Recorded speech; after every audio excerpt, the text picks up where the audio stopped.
प्यारे दोस्तों, बहुत बहुत स्वागत है आपका अपने चैनल यूजी नेट दर्पण में। तो प्यारे मित्रों, आपके ढेर सारे कमेंट आ रहे हैं कट ऑफ को लेकर के। और आपको आपके ये भी कमेंट है कि मैम कितने हमारे आंसर प्रश्न उत्तर उत्तर सही हो जाएंगे कि हमारा नेट या फिर चेयरअप हो जाएगा। तो मैं बताऊं, कट ऑफ की बात करूं तो जैसा पहले कट ऑफ आया है, कट ऑफ ऐसा ही रहने वाला है। ऐसा नहीं कि ना कहीं 1-2 परसेंटाइल इधर उधर हो सकता है। बाकी कट ऑफ ऐसा नहीं है कि 4-4 5-5 परसेंटाइल का अंतर आएगा। अंतर नहीं आने वाला है। पेपर का पैटर्न जैसा पहले था आ रहा था, पैटर्न वैसा ही है। और मैं आपको यहाँ तक की बता दूं कि अभी जो प्रमुख होते हैं ना, एनटीए ने वो प्रश्न रखे ही नहीं है। जो प्रमुख होते हैं या जो बहुत हार्ड क्वेश्चन आते थे वैसा प्रश्न नहीं है, ना तो फर्स्ट शिफ्ट में ना ही सेकंड शिफ्ट में।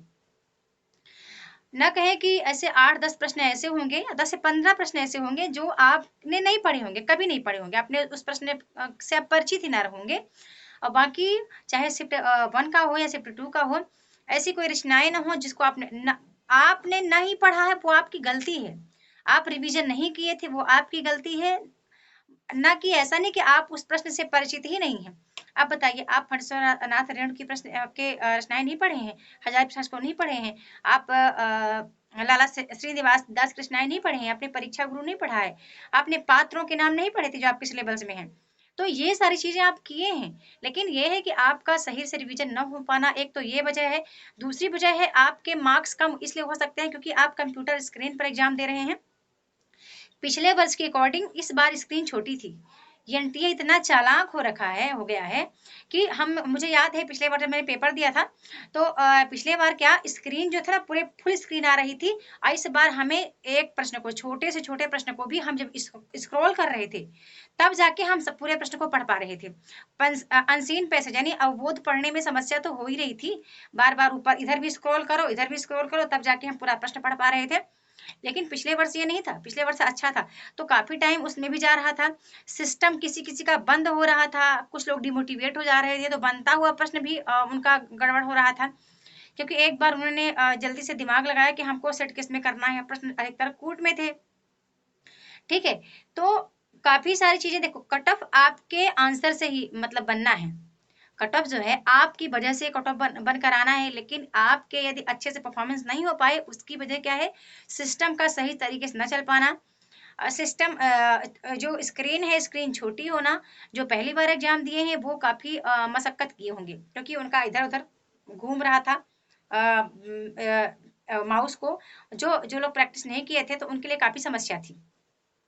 ठीक है, तो कट ऑफ की आप टेंशन ना लें कि कट ऑफ बहुत ज्यादा जाने वाला है, ऐसा कुछ नहीं है बंधु। कट ऑफ का मेरे ख्याल से 97 96 7 परसेंटाइल में जाएगा, तो जनरल कैटेगरी का जाएगा। 95 से 93 से 94 तक का परसेंटाइल हो सकता है आपका जनरल ईडब्ल्यूएस का। ऐसे ही ओबीसी का भी होगा, 91 से 93 के करीब ही ओबीसी का हो सकता है कट ऑफ। और एसटी एससी का भी 88 89 यही परसेंटाइल पिछले बार भी गया था, 87 से 89 करके। और यही परसेंटाइल इस बार भी जाने वाला है। तो परसेंटाइल ऐसा नहीं कि ज्यादा हो जाएगा, है ना, बहुत ज्यादा हो जाने वाला है, ऐसा कुछ नहीं है। और आप ये पूछ रहे थे कि कितने क्वेश्चन सही करने पर हमारा नेट जेआरएफ हो सकता है। आपको बता दूं कि 3 प्रश्न पक्का है कि जो एनटीए का गलत था, ऑप्शन ही गलत था। एक परिंदे कहानी का था ना, एनटीए ने ये नहीं लिखा था कि निम्न में से कौन सी कहानी मतलब परिंदे का पात्र नहीं है, वो कूट में दिए थे। कूट में सिंगल ऑप्शन था ही नहीं। मैंने पूरे प्रश्न को आंखें एकदम खोल खोल के देखी थी, अच्छे से देखा था मैंने। कुछ चैनल वाले ना बता रहे थे, बोले कि ये परिंदे को, वो सामनाथ को काट दीजिए और तीनों उसके हैं, परिंदे कहानी के पात्र हैं। यार जब देख लिया करो तब बताया करो, है ना, फालतू का बोलते रहते हैं। मतलब जो चीजें हम लोग अच्छे से रियलाइज करके देख कर आए हैं कि उनसे मिसप्रिंट हुआ है, मिस हुआ है, बात सही है, सबने देखा, बहुत लोगों ने डिस्कशन हुई इस बात पर।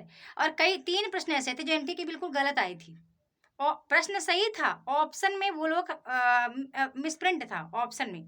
कूट में आंसर देना था, जहां पे कूट मैच कर रहे थे वहां पे ऑप्शन सही नहीं था, है ना, ये था। तो मान के चले कि 3-4 प्रश्न का आपको 6-7-8 नंबर तो आपको बोनस ऐसे ही मिलने वाला है, सबको मिलने वाला है वो।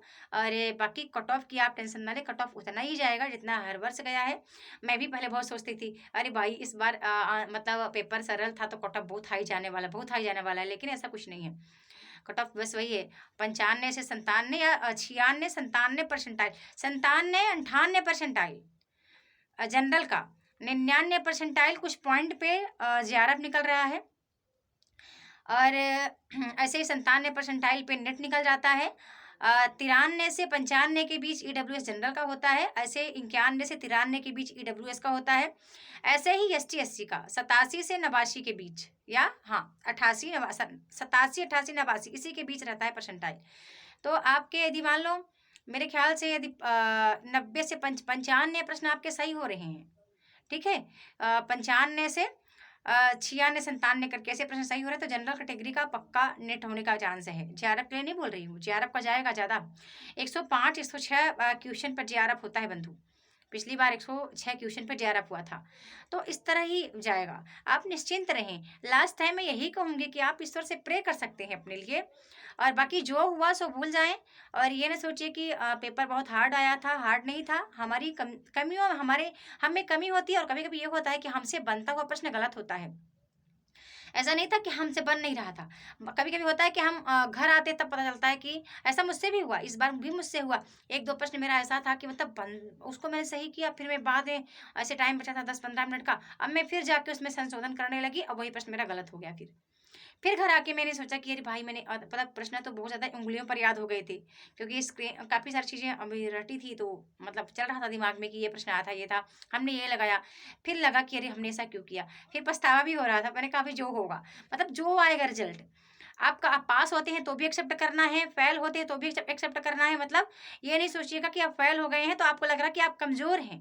आप कमज़ोर नहीं हैं। मैं बार बार कहती हूँ, आपको एक मौका मिला है कि आप और अच्छे से निखर करके आएँ, और अच्छा सीख करके आएँ, आपको ऐसे उंगलियों पर आंसर आ जाए, ठीक है। ऐसा नहीं कोई एमए आपने किया है, आपने बीएड किया है, आप ऐसे नहीं कि कमज़ोर हो गए हैं। आपने पीजी किया, आपने ग्रेजुएशन किया, आपने 10th 12th किया, तो मेहनत करके ही तो किए हैं, है ना। तो कोई अपने को कम नहीं समझेंगे, और जो फिर रिजल्ट आएगा, आप दूसरों को मत बोला करिए। दूसरे आपको बोलेंगे ना नहीं हो पाया, अरे इसका ऐसा हो गया, उसका वो हो गया, तो उनको बोलने देना आप।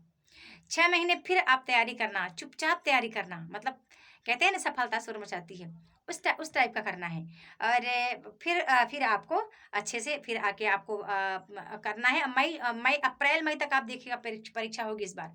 मतलब अप्रैल मई, ज़्यादा से ज़्यादा जून, मई जून के बाद ज़्यादा नहीं जाने वाला है, क्योंकि ये बार बार ना मर्ज कर रहे हैं ना, तो इस बार मर्ज मेरे ख्याल से नहीं हो सकता कि एग्जाम फिर से मर्ज मर्ज करके होगा। ये मर्ज करने वाला अब बहुत जल्दी ये सिलसिला खत्म होने वाला है। ओके, तो बहुत बहुत धन्यवाद आपको। आप बताइएगा आपको क्लास कैसी लगी, मेरे बताने का तरीका ठीक ठाक लगा और समझ में आया कि नहीं। बहुत बहुत धन्यवाद।